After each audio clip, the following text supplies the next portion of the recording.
Надвор печеше, уште во 9 часот, на Криволак беше околу 40 степени. Во врелиот котел, разладуван од тивко ветерче, инженерците на АРМ и на американската војска вежба заеднички. Поставување минско поле на пат. Just keep the hole open. March. Keep the hole open. Војниците кои внимателно ги закопуваа мините беа под команда на двајца млади офицери. Од Сабајле почнуваме заедничко да се движиме со војската од САД. Исто така имаме од Сабајле почнуваме со различни вежби. Зависи од планот што го имаме. We had communication with Lieutenant Arifi was up on the hilltop pulling scouting for us, and then he had his dismounts on the ground as well, sweeping for mines, and we were using their metal detectors. So it's been a great experience. Вкупно 300 американски војници, 95 припадници на АРМ учествуваа во заедничката вежба на Криволак наречена Dragon Guardian 2017. Во моментот кога бевме таму, вежба и исправување со бојни и химиски средства.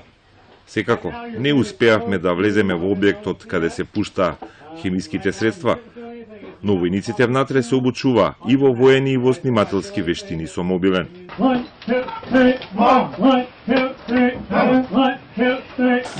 Штабот на вежбата беше покрај Вардар, во кампот Стрела. Таму се слева информациите, се планира активностите, се сумираа резултатите на офицерско ниво. Што научи македонската инженеријата на АРМ од оваа вежба? Од оваа вежба би можел да оценам секако се тоа искуствата и тактиките, техниките и процедурите кои што како армијата на САД ги применува за време на нивните обуки, односно за време на нивните ангажирање во мисиите каде што ги се испраќани, кои што секако ние можеме исто така да ги примениме во нашите понатамошни ангажирања. Инженерискиот сквадрон на вториот конјички полк го води подполковник Хајмс. Единицата која беше во Македонија е дел од претходницата на Европската команда на војската на САД. Таа им обезбедува сигурен пат на своите команданти во Европа. Но луѓето на подполковникот Хајмс во Македонија не беа на борбена мисија. Покрај заедничките вежби и обуки, има и заеднички презентации на опремата со АРМ пред жители на 6 града. In each one of those engagements, the support from the people has been tremendous. It's also given my soldiers an opportunity to talk about their equipment, talk about their mission, and to interact with the citizens of the Republic of Macedonia. Шансата за заедничка обука е позитивна, вели првиот офицер на македонската инженерија. Двајцата команданти заедно со нас ја нагледува од високо изградбата на пистата за дронови.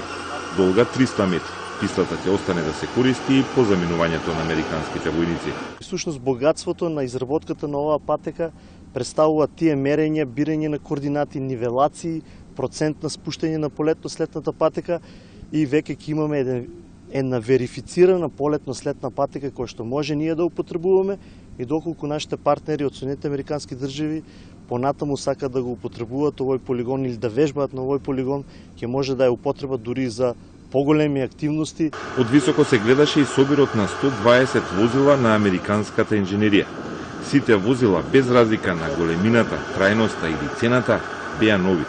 Ниту едно возило не беше постаро од 2 години. На такви возила се обучува и македонските инженерци кои работат со многу постара опрема. Више знаеме да ги користиме, него само техниката, нивната техника е малку понапред и све е компјутерски. Доколку имаме такви машини, може да ракуваме со нив. Сите активности на американските инженерци ги следеше тим за односи со јавност. Девојката војник се врати токму од вежбата со бојни отрови. Таа е и војник и фотограф на единицата на нејзиниот пат низ Македонија. My favorite picture that I've taken was of the arch in Skopje, and you could see the Alexander the Great statue in the background. And then one of our vehicles, our Buffalo, which is one of our bigger vehicles, it's driving through the arch, and so you get all three in that same photograph. Символичен и амблемот на македонскиот инженериски батальон стоеше на знамето пред штабот на вежбата. Символот на двете кули го представува инженериската подршка која што нашата единица ја обезбедува на армијата на Република Македонија и низините единици. Мостот го означува премостувањето на било каква пречка која што нашите ници се очуваат и во остварувањето нашите задачи. Покрај многу понова опрема, американската инженерија се разликува во уште еден детај од македонските колеги. Четвртина од војниците беа жени. Ова офицерка дипломирала на познатата академија Вест Поинт. Во Македонија доаѓа прв пат и помалку субјективно, тврди дека девојките се подобри војници во пустелијата на Криволак. Honestly, don't see a difference when it comes to us being out in training or on the battlefield. Everyone pulls their share and everyone does a great job, whether they're male or female. But the biggest thing that I learned being out here was just how to work with different armies and just how everyone does everything a little different, but at the end of the day we can all come together and accomplish the same goal. Додека шетавме низ Криволак од една до друга вежба, насекаде имаше жени војници. Дури на стрелиштето, каде американските војници пукаа за квалификации, дали се добри стрелци или не. Метата ја поставуваа на 25 метри, но таа е специализирана. Силуетите на неа се пресметани како да се мети од 50 до 300 метри. Така постојано пукаат од исто место, а на различно растојание. Во Арама уште се пука постаро. Војниците се преместуваат од една далечина до друга. Ако вежбаат на 200 метри, толку метри се далеку од метата. Покрај вежбовното минско поле стоеше високо возило, го викаа Хаски. Неговиот возач е млад, има само 24 години, но е искусен војник, кој веќе 7 години служи во инженерија. 2 пати бил и во Афганистан, со возилото Хаски кое открива мини. The panels on the side detect IEDs, UXOs, they're metal detectors, so any metallic signals. Also, it can be equipped with GPR, which is ground penetrating radar on the front, or we have an attachment which we call a ferret arm, and it comes out and you can actually dig from the safety of inside the vehicle. It's a one-person vehicle. Вежбата Драгун Гардијан официјално заврши на 10 август и траеше вкупно 13 дена. Криволак и Македонија во жешкиот август ги дочека и ги испратија гостите кои се интересираа за полигонот крај Вардар, трет по големина во Европа.